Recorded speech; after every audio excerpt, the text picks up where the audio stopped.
ancient days of Rome and Greece, the civilians had their gladiators to keep them entertained. Epic battles were performed in huge stadiums. Today, we have the NFL. The NFL consists of 32 different teams. Each team has 53 players. The roster is filled with some of the strongest, fastest, and highest paid athletes in the world. Each team is held to the same rules and regulations, including a salary cap, which limits how much every team can spend on finding the right 53 players. In the crusade for a championship, to determine who will be Super Bowl champ, each team often has a different tact. So why is there such a discrepancy in the win-loss column? Why are there so many bad teams out there, and why do fans, like the fans of Kansas City, have to struggle through such a treacherous grouping of 3 years of losing seasons? Well, unfortunately, there's no quick fix. There's only a process. And what does it take? What does it take for this to get turned around? Well, like any other transformation, to go from bottom dweller to cream of the crop, it takes determination, discipline, organization, forward thinking, critical planning, tenacity, and a little bit of heart. In specific reference to the Chiefs' Scott Pioli, the Kansas City Star has recently quoted the GM as dubbing this rebuilding process as the process. And the same story, they have also had him coin the phrase of the right 53 players. So what is this process that has fans wondering when the next win's going to come and when the next playoff berth might be? Well, as one of the more unsuccessful teams, Scott Pioli has been daunted with a very difficult task of changing the guard and rebuilding a rebuild. Sure, he could have taken the easy way and gone out and signed big name free agent veteran players, gotten that veteran coach with the playoff experience, or drafted flashy players in the NFL draft. But where would this have gotten him in the end? Well, let's take a look at the Miami Dolphins of 2007. The Dolphins finished with a record of 1-15. During the offseason, they did sign veteran free agents. They did draft flashy players. They signed a veteran quarterback and hired a veteran coach. The following season, they went 11-5 en route to a playoff berth where they lost in the first round. This year, they're currently 5-5, third in their division, and a long shot to make the playoffs. So, with this example, we can see what a quick fix will do in the long run. It's just that, a quick fix. Instead, Scott Pioli chose to use his process. The process is a lot like building a house. You start with a foundation, then you build the framework, install the plumbing and electrical, you insulate and put up the walls, and then finally you furnish and decorate. If the job is done efficiently and correctly, the house will last for 100 years or more. If it's done incorrectly, corners are cut, well, there's going to be quite a few more contractors than tenants, and that house is likely to be demolished before it's ever happily lived in. So fans, I'm going to take you through the process here and try to convince you why it's worth holding on and waiting out for that playoff berth and that Super Bowl victory. The process consists of 3 phases: staffing, personnel, and maintenance. In each of these phases, there are steps that must be followed in a certain order. So let's start with staffing. Before anything else, the owner has to have some buy-in. He has to have full faith and trust in his general manager that he hand selects, and he has to be willing to open the checkbook and write the big check when the time has come.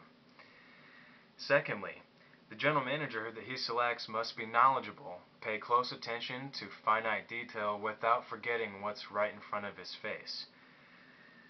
He also must be forward-thinking, as maintaining focus through this long, treacherous process requires a vast degree of difficulty in each key decision.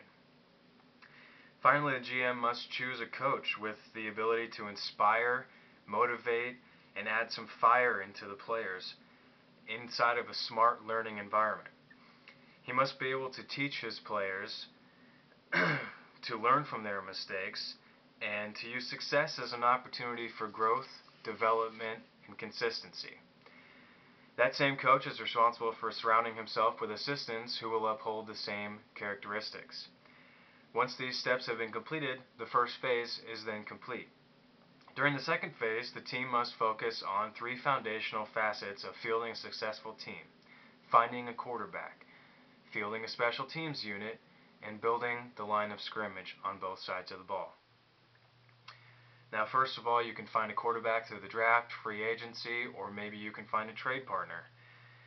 In Pioli's case, Adam Schefter of ESPN was the first to report that he traded a second-round pick for our future quarterback and franchise quarterback, Matt Castle. It doesn't really matter what route you take to find the quarterback. Most quarterbacks in the NFL have the ability to throw an accurate ball almost wherever they'd like to. The thing that separates a successful quarterback from those who are unsuccessful is the intangibles. The intangibles. This includes becoming a field general, having high character on and off the field, and being able to lead your team in any situation, whether it's carrying out the victory or going for that fourth quarter drive to try to come back and win late in the game. Once a team has decided on their quarterback, it's time to fill the line of scrimmage with players that Scott Pioli has named big, strong, smart, agile, and team-oriented guys who will work together on each play to attain the goal at hand. These players must understand the meaning of family as it pertains to the team and do whatever it takes to protect that bond. When a team controls the line of scrimmage, a team controls the game. The third step in the personnel phase is to find those players who may not fit somewhere else. Maybe they're too small to play their position. Maybe they're too slow. But one attribute they do have is heart. Their heart is their greatest attribute, and they will be willing to do anything it takes to get on the field. These are the guys that play special teams. These are the guys that will field your coverage and return special teams units. They dictate the spot of the ball in the field, which in turn can dictate the decision on the field. Once these players, the coaches, and management are in place, the final phase is maintenance. This is a year in, year out grind which requires the team to replace its aging or highly paid and unaffordable players. It also requires the team to find the right replacement for assistant coaches who may move on to take head coaching positions elsewhere. During the maintenance phase, it is accepted and expected that when a player moves on or a coach moves on, that coach and player will have somebody behind them ready and willing to take over their position at the same level of play.